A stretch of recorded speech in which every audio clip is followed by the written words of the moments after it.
तो twelfth class के student, मैंने पिछले वीडियो में आपको क्वेश्चन नंबर 27 प्रॉब्लम नंबर 27 पढ़ के सुनाया था। उसका सॉल्यूशन मैं अब करने जा रहा हूँ। आप यहाँ बोर्ड पर देख सकते हैं कि चैप्टर मैंने शुरू किया था, जिसका मैं इनकम एक्सपेंडिचर बनाने जा रहा हूँ। Problem number 27।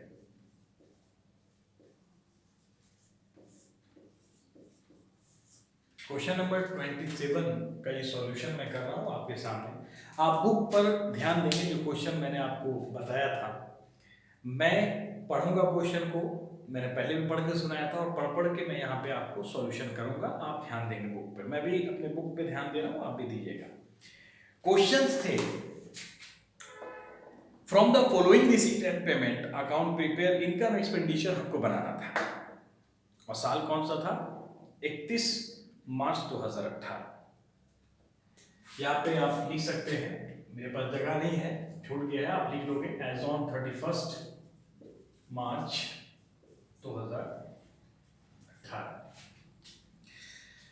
रिसीट साइड में आप ध्यान देंगे, रिसीट साइड में सबसे पहले बैलेंस अमाउंट दिया हुआ है। मैंने आपको क्लास में भी बात बताया था कि रिसीट का हर इनकम एक्सपेंडिचर के इनकम साइड नहीं जाता। मैं फिर से बोल रहा हूं, क्वेश्चन में जो रिसीट एंड पेमेंट आपको दिया है, रिसीट में जो भी आइटम्स हैं वो सब आइटम इनकम में नहीं जाता। वही आइटम जाता है जो रेगुलर इनकम हो। रेगुलर का मतलब जो हमेशा लगातार प्राप्त होता है। जैसे पहला बैलेंस की बात मैं करता हूं, आपको पता है कि जो बैलेंस अमाउंट है वो इनकम नहीं होता है। उसे हम लोग रिसीट एंड पेमेंट में बैलेंस के रूप में इसलिए लिखते हैं कि वो कैश इन हैंड होता है, और आप कैश इन हैंड को रेवेन्यू यानी इनकम तो नहीं कह सकते। इसलिए बच्चों, छात्रों, बैलेंस जो है वो रिसीट एंड पेमेंट में होता है, लेकिन वो इनकम में कभी नहीं जाता। मैं फिर से बोल रहा हूं कि इनकम में बैलेंस अमाउंट मतलब बैलेंस 1/4/2017 जो लिखा हुआ है वो कैश इन हैंड है और वो एसेट्स है, इसलिए वो कभी भी इनकम में आप नहीं डालेंगे। नेक्स्ट, उसके बाद मैं आता हूं डोनेशन। डोनेशन का आपने नीचे एडजस्टमेंट पढ़ा था। क्या एडजस्टमेंट था? मैं एक बार फिर पढ़ रहा हूं। 1/2 of donation is to be treated as income। कहा था क्वेश्चन के एडजस्टमेंट में कि जो डोनेशन है उसका 1/2 ही आपको इनकम मानना है। मतलब डोनेशन का रकम 8,000 आपको दिख रहा है, आप कहेंगे हाँ सर बिल्कुल दिख रहा है, तो मुझे भी दिख रहा है। 8,000 को कहता है कि आप हाफ रकम को इनकम मानो और बाकी को छोड़ दो, कुछ नहीं करना। तो हमको बोला हाफ, तो हम हाफ डालेंगे, बाकी को छोड़ देंगे। आइए, तो आप यहां क्या लिखेंगे? आप लिखेंगे इनकम साइड में बाई डोनेशन कितने? 4,000।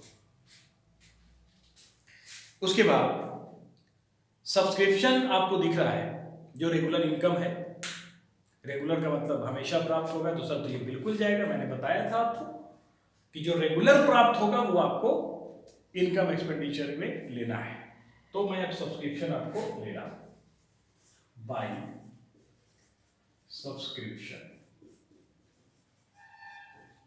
12,000 ये दिया हुआ है, इसमें कोई एडजस्टमेंट नहीं है, इसलिए इस पूरी रकम को डाल देंगे। अगर एडजस्टमेंट होता, जैसे आउटस्टैंडिंग होता तो ऐड कर देते, प्रीवियस ईयर का आउटस्टैंडिंग होता तो लेस करते। आप बेहतर जानते हैं। आगे बढ़ते हैं।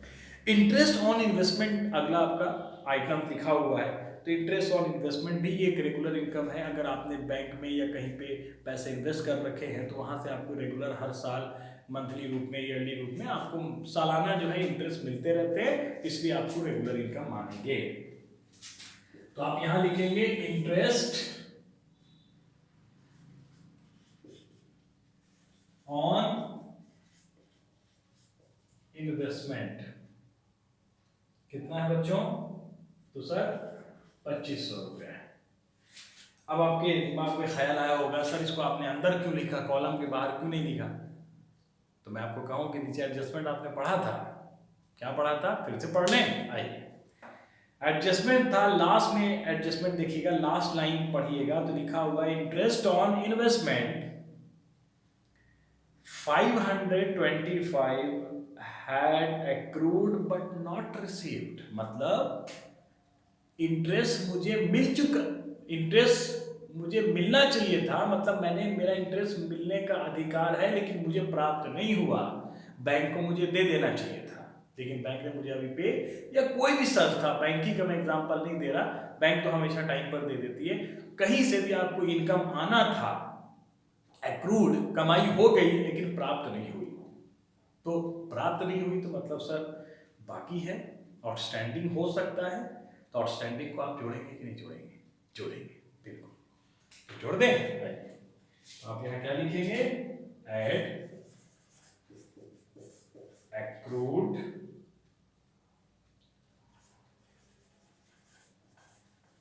इंटरेस्ट 525 और आप इसको जोड़कर बाहर कर देंगे।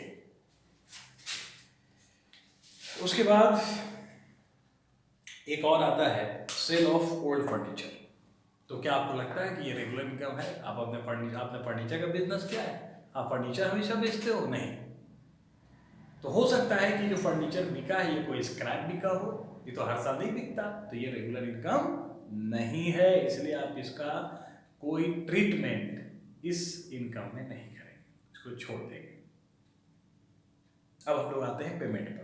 पेमेंट में आप देख रहे हैं सबसे पहले लिख रहा है चैरिटी, ये एक एक्सपेंस है और रेगुलर एक्सपेंस है, आप इसको दे सकते हैं। तो चैरिटी, चैरिटी कितना है, 10,500। फिर आपके आता है bye staff salary, bye staff salary.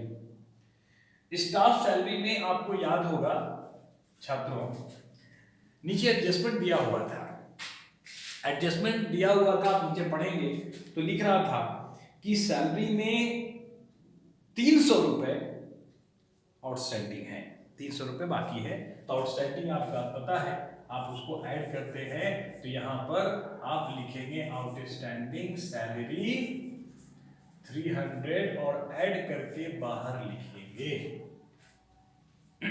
आगे बढ़ते हैं।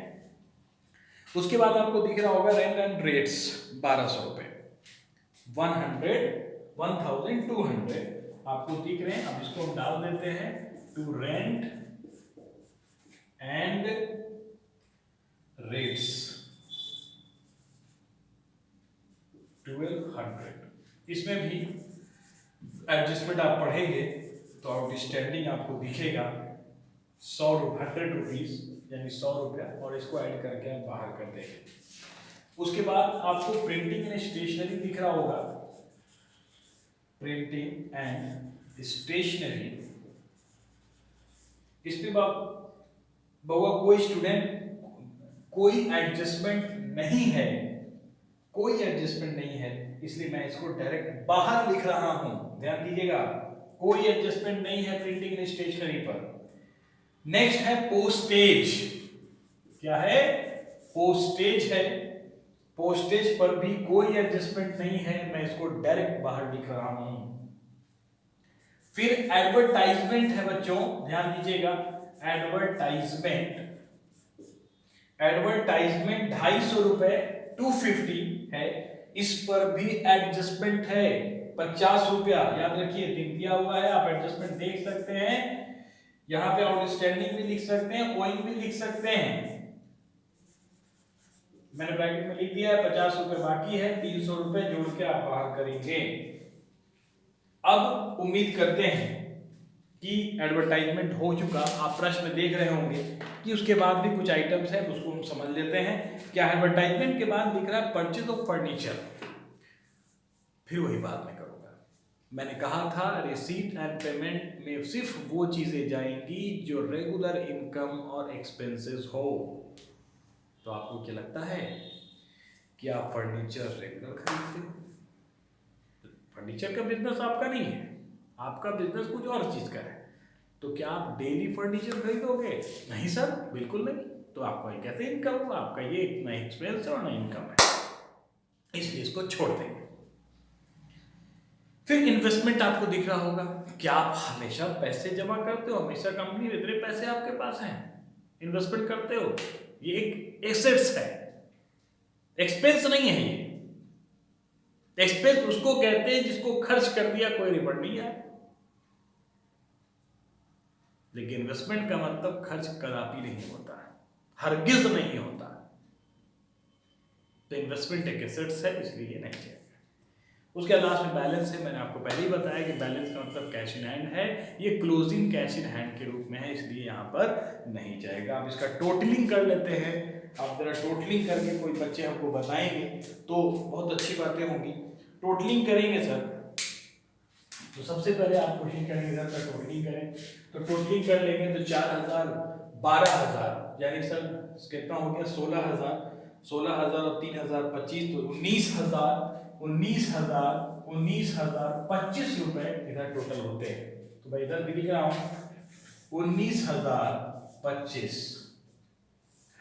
और आपके इनकम ज्यादा है, एक्सपेंस आपके कम है, आप ऐड करके देख लेना। लेकिन मुझे अभी तक अंदाजन ये पता चल रहा है कि आपकी इनकम 19,025 ज्यादा है और एक्सपेंस आपके कम है।